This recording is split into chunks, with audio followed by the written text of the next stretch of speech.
Joined now by an expert and pro-housing advocate, Nolan Gray with California YIMBY, also known as Yes in My Backyard. Nolan, thank you so much for being with us. Thanks so much for having me. So I just want to ask, how long do you think it will really be until we really start seeing the effects of all this legislation the governor has signed? It's a great question. There are a lot of headwinds against housing production right now with tariffs and disruption with interest rates. But the easiest thing that California legislators can do is to legalize more housing, streamline the process, and that's what we've done this session. Yeah, you see we've been going through these old clips of the governor talking about housing. I want to play this one from when I last asked him about that housing goal in 2022.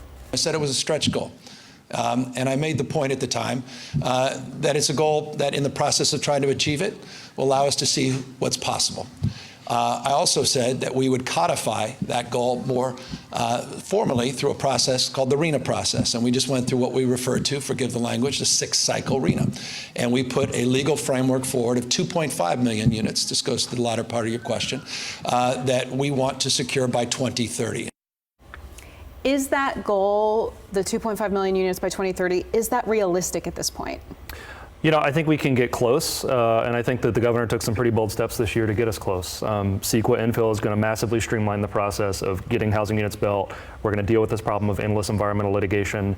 And then a bill passed just today, actually, as we're filming, is going to allow more housing units in the place where the demand is highest, so near transit and near access to high-quality job centers. So can we hit it? I don't know. I think there's a lot of macro factors that are going to determine how much housing gets built in the next few years. But the levers that the state controls, I think they're pulling a lot of the right ones, and we're going to hopefully make some more progress on this issue. Before we let you go, what else needs to be done to make a dent in this? We really got to get costs down. California has some of the highest construction costs in the country. It's very expensive to build. So even though we do a lot of things to legalize housing and we streamline the process, if the project doesn't pencil, it's not going to happen in the first place. So we're looking forward to working on this next year. All right, Nolan Gray with California YIMBY, we really appreciate your time. Thank you.